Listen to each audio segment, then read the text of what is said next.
আমি সপ্তপর্ণী ফ্রম বায়োলাইফ। আশা করি তোমরা সবাই খুব ভালো আছো।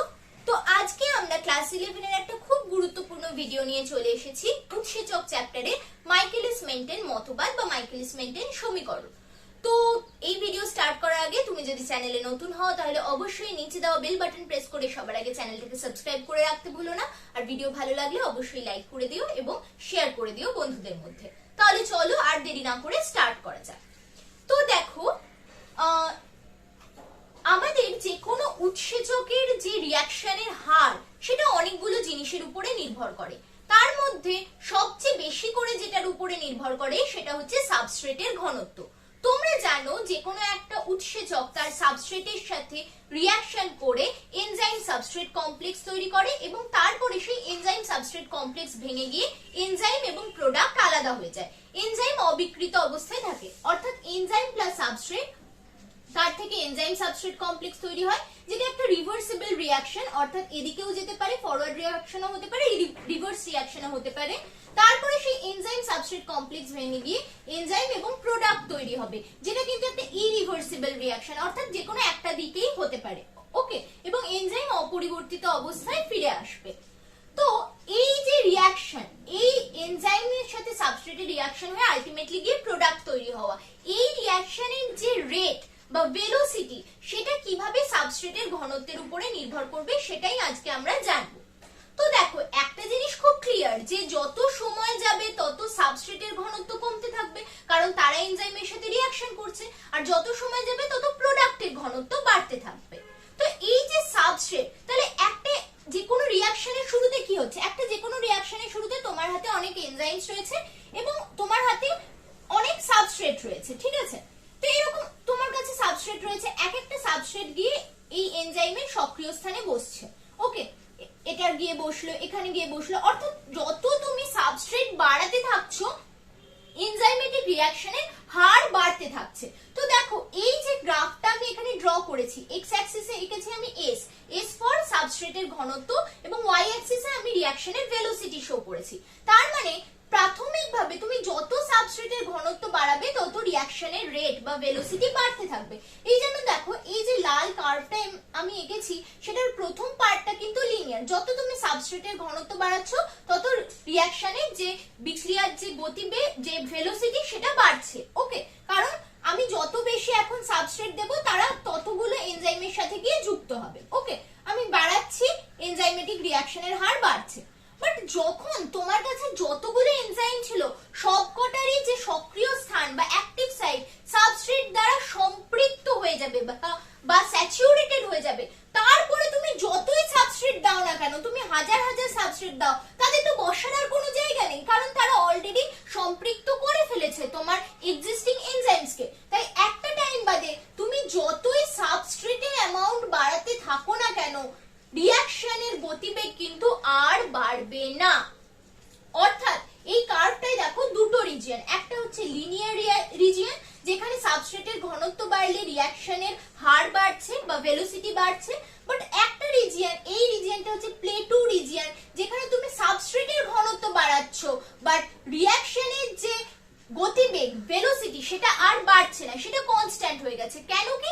কারণ এখন যতগুলো তোমার এনজাইম ছিল প্রত্যেকেই সম্পৃক্ত হয়ে গেছে সাবস্ট্রেট দ্বারা, তাই যতই তুমি আরো সাবস্ট্রেট দাও না কেন সেটা কিন্তু আর রিঅ্যাকশনের রেটটাকে বাড়াতে পারছে না। ওকে, তো এই রিজিয়নটা হচ্ছে প্লেটু রিজিয়ন এবং এই যে ভেলোসিটি, যেই ভেলোসিটিতে সমস্ত এনজাইম সাবস্ট্রেট দ্বারা সম্পৃক্ত হয়ে গেছে সেই ভেলোসিটিটা হচ্ছে ম্যাক্সিমাম ভেলোসিটি এই রিঅ্যাকশনে, যেটাকে আমরা ভি ম্যাক্স বলে অভিহিত করছি। ওকে, এবার তোমরা যেহেতু দেখতে পাচ্ছ এই যে গ্রাফটা, সেখানে দুটো টাইপের আমি জিনিস পাচ্ছি। একটা হচ্ছে লিনিয়ার কার্ভ, যেটা আমরা y = mx + c দিয়ে একদম করতে পারি, বাট আরেকটা রিজিয়ন রয়েছে প্লেটু রিজিয়ন। তো এই রিজিয়নটাকে সরলীকৃত করার জন্যই কিন্তু মাইকেলিস মেন্টেন তাদের মতবাদ দিলেন। তো তাদের মতবাদ অনুযায়ী কি বলা হচ্ছে দেখো, তাদের মতবাদ অনুযায়ী ওনারা বললেন যে v0 = vmax × s / km + s। v0 হচ্ছে এই রিঅ্যাকশনের যে কোনো টাইমে বিক্রিয়ার গতিবেগ। ওকে, vmax হচ্ছে ম্যাক্সিমাম ভেলোসিটি, s হচ্ছে সাবস্ট্রেটের ঘনত্ব বা কনসেন্ট্রেশন এবং km হচ্ছে Michaelis Menten constant. Michaelis Menten কনস্ট্যান্টটা আবার কি জিনিস?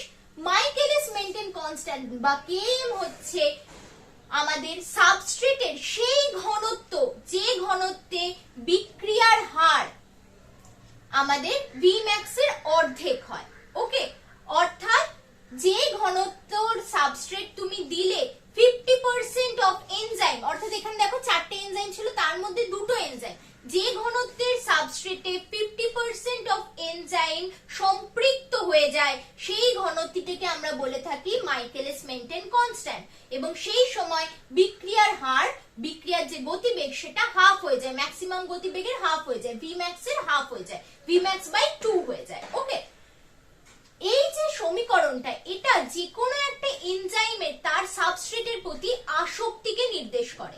কেন নির্দেশ করে? দেখো, Km এর ভ্যালু যত কম হবে তত বোঝানো হবে যে ওই এনজাইমটির সেই সাবস্ট্রেটের প্রতি আসক্তি বেশি, অর্থাৎ অল্প সাবস্ট্রেট দিলে সেই এনজাইমটি কিন্তু সম্পৃক্ত হয়ে যাচ্ছে, তার মানে অবশ্যই সেখানে তার প্রতি তার আসক্তি বেশি।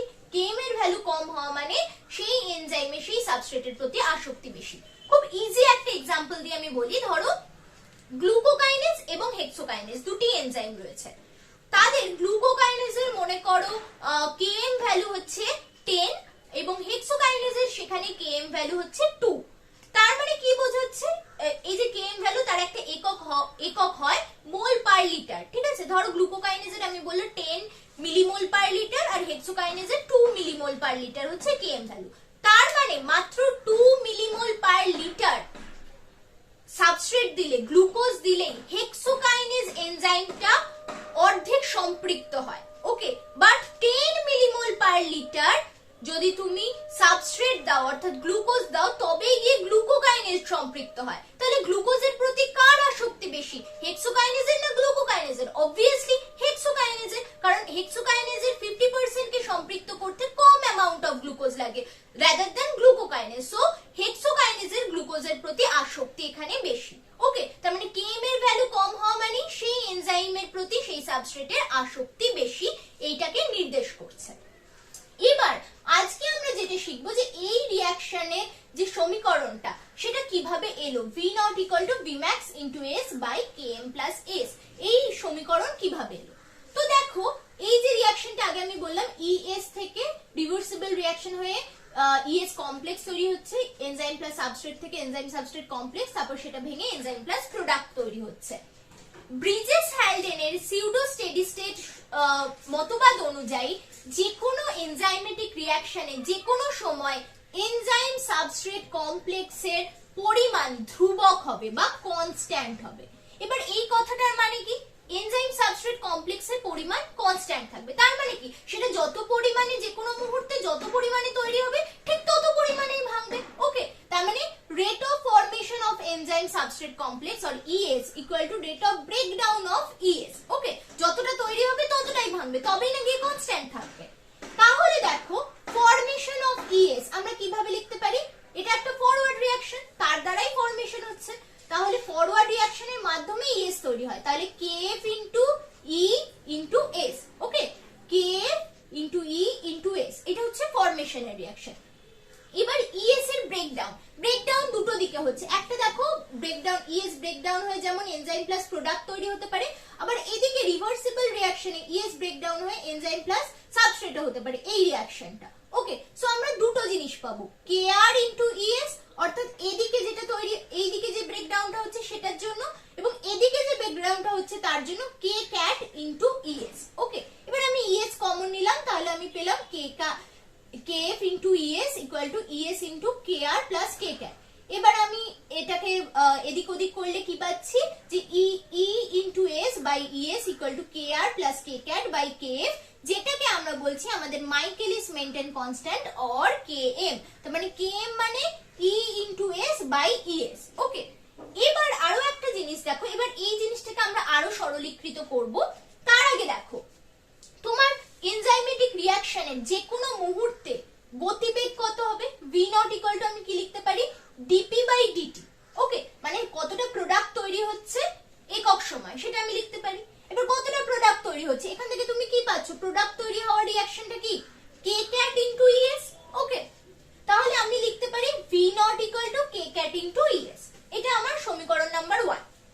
সেকেন্ড সমীকরণ হচ্ছে E not equal to E plus ES. এটার মানে কি, যে কোনো মুহূর্তে টোটাল যে অ্যামাউন্ট অফ এনজাইম রয়েছে রিঅ্যাকশনে সেটা কি হবে, number of free enzyme plus enzyme substrate complex. তো ধরো যে কোনো মুহূর্তে তোমার রিঅ্যাকশনে টোটাল রয়েছে 4টে এনজাইম, ওকে, টোটাল এখানে 4।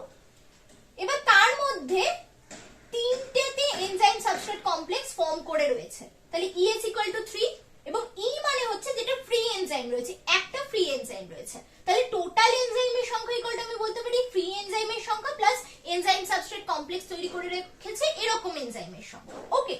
এবার তুমি দেখো যখন তোমার V not equal two V max হবে, অর্থাৎ যখন রিঅ্যাকশনের ভেলোসিটি ম্যাক্সিমাম হয়ে যাবে, তখন তার মানে কি, তখন যখন রিঅ্যাকশনের ভেলোসিটি ম্যাক্সিমাম এটা, তার মানে কি সমস্ত এনজাইম তখন সম্পৃক্ত হয়ে গেছে, তার মানে তখন কোনো ফ্রি এনজাইম নেই, সবাই সম্পৃক্ত, নো, তার মানে কোনো ফ্রি এনজাইম নেই, মানে কি E ইকুয়াল টু তখন 0 হয়ে যাচ্ছে, তার মানে তখন টোটাল এনজাইমের সংখ্যা ইকুয়াল টু কি, এনজাইম সাবস্ট্রেট কমপ্লেক্সের সংখ্যা, ওকে, কারণ তখন ফ্রি এনজাইম তো নেই, তাহলে E not equal to ES হয়ে যাচ্ছে।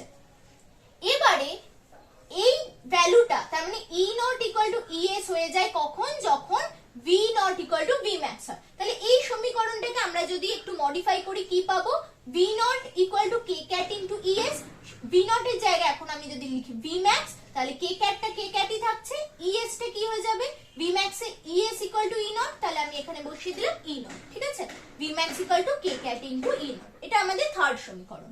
তো এই 3টে সমীকরণ থেকে আমরা এই সমীকরণটাকে আরো সরলীকৃত করব এবারে। তো দেখো কিভাবে করছি, তো এখানে জাস্ট মনে রাখো কি আমরা পেলাম, Km equal to ES divided by E into S divided by ES, ঠিক আছে।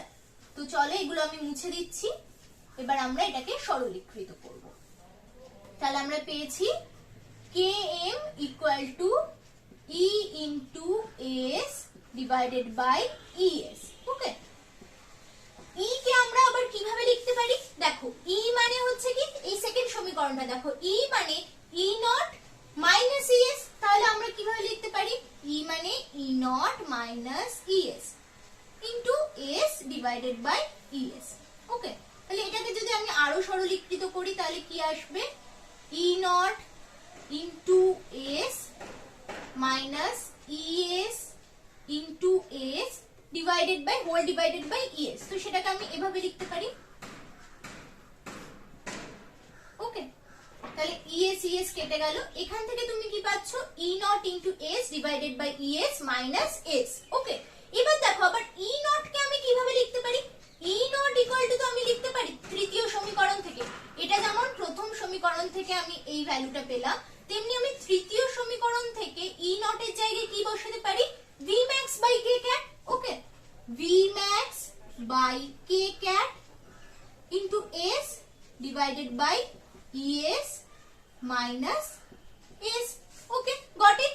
আবার দেখো প্রথম সমীকরণ থেকে K cat into ES, K cat into ES, প্রথম সমীকরণ থেকে আমি কি পাই, K cat into ES মানে V naught, তাহলে আমি লিখবো এবার V max into S divided by এটা মানে কি V naught minus S, এভাবে আমি লিখতে পারি।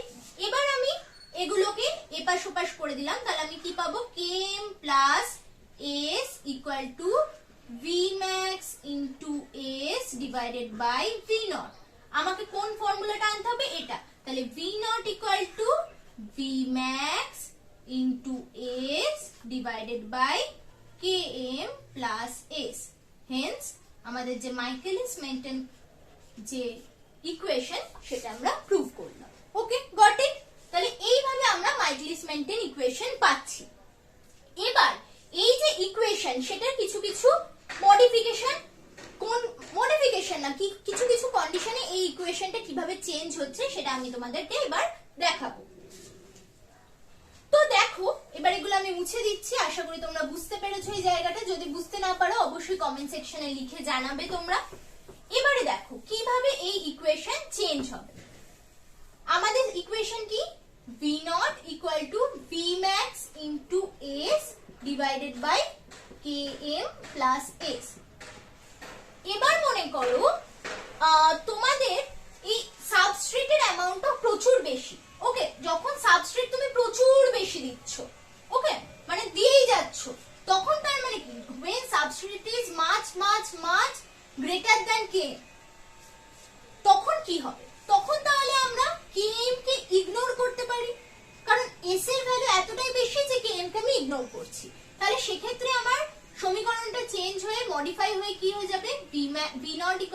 Vmax into S by Km টা আমি ইগনোর করছি, তাহলে ওটাকে আমি রাখবো না, ডিভাইডেড বাই S, তাহলে V naught equal to Vmax। তার মানে যে যখন তোমার সাবস্ট্রেটের অ্যামাউন্ট অনেক বেশি তুমি দিচ্ছ সেই সময়ে তোমার রিঅ্যাকশনের যেটা রেট হচ্ছে সেটা হলো ম্যাক্সিমাম রেট। এটা প্রুফ হলো। তাহলে আমাদের সাবস্ট্রেট যত আমি বেশি দিচ্ছি, যখন সাবস্ট্রেটের অ্যামাউন্ট অনেক বেশি দিচ্ছি, তখন আমার রিঅ্যাকশনের যে rate V naught equal to Vmax হয়ে যাচ্ছে, ম্যাক্সিমাম রেট। নেক্সট আর একটা জিনিস দেখো যে Km, ঠিক আছে, Km এর ব্যাপারটা এবারে আমরা দেখি যে যখন V naught equal to Vmax by 2, ওকে, তখন কি হবে ইকুয়েশনটা চেঞ্জ। দেখো V naught equal to Vmax by 2, তাহলে আমি কি লিখতে পারি, V naught এর জায়গায় Vmax by 2 equal to Vmax into S by Km plus S, okay. Vmax কেটে গেল, তাহলে পড়ে থাকলো Km plus S equal to 2S, তার মানে Km equal to 2S minus S equal to S, তার মানে S equal to Km, ওকে। তার মানে যখন তোমার কোনো রিঅ্যাকশনের, কোনো এনজাইমেটিক রিঅ্যাকশনের ভেলোসিটি ম্যাক্সিমাম ভেলোসিটির হাফ হয়ে যায়, তখন সাবস্ট্রেটের কনসেন্ট্রেশন কত হয়ে যায়, Km, যেটা আমরা এখানে দেখেছিলাম যে Km সাবস্ট্রেট কনসেন্ট্রেশনে কিন্তু কোন একটা এনজাইমেটিক রিঅ্যাকশনের ভেলোসিটি ম্যাক্সিমাম ভেলোসিটির হাফ হয়ে যাবে, ওকে। অথবা এটাকে আমরা উল্টো ভাবেও প্রমাণ করতে পারি যে যখন S equal to Km হয়ে যাবে, সাবস্ট্রেটের কনসেন্ট্রেশন Km হয়ে যাবে, তখন রিঅ্যাকশনের রেট কত হবে, S equal to Km হয়ে গেলে V naught equal to Vmax into S এর জায়গায় আমি এবার কি লিখবো, Km লিখবো, divided by Km plus S এর জায়গায় আমি কি লিখবো, Km লিখবো, তাহলে V naught equal to Vmax into Km by 2K, তার মানে V naught equal to Vmax by 2। ঠিক উল্টো ভাবে আমি প্রমাণ করলাম যে যখন S equal to Km, তখন যে কোন এনজাইমেটিক রিঅ্যাকশনের যে ভেলোসিটি সেটা হয়ে যাবে Vmax by 2, okay, got it. তাহলে এইভাবে আমরা আমাদের মাইকেলিস মেন্টেন মতবাদ পাচ্ছি, এবং তোমরা যেটা দেখলে যে Km হচ্ছে মাইকেলিস মেন্টেন যে ধ্রুবক বা কনস্ট্যান্ট, অর্থাৎ সাবস্ট্রেটের যে ঘনত্বে কোনো একটা এনজাইমেটিক রিঅ্যাকশনের হার 50% হয়, ওকে, মানে 50% না, ম্যাক্সিমাম হারের হাফ হয়ে যায়, সেই ঘনত্বকে আমরা বলি হচ্ছে Vmax by 2, সরি, সেই ঘনত্বকে আমরা বলি হচ্ছে মাইকেলিস মেন্টেন কনস্ট্যান্ট, ওকে। তাহলে আশা করি তোমরা বুঝতে পেরেছো। এখন তোমাদের কাছে কনসেপ্টটা অনেকটাই ক্রিস্টাল ক্লিয়ার হয়ে গেছে। তো তাও যদি কোনো সমস্যা হয়ে থাকে অবশ্যই নিচে কমেন্ট সেকশনে লিখে জানাতে ভুলো না। Thanks for watching and happy learning.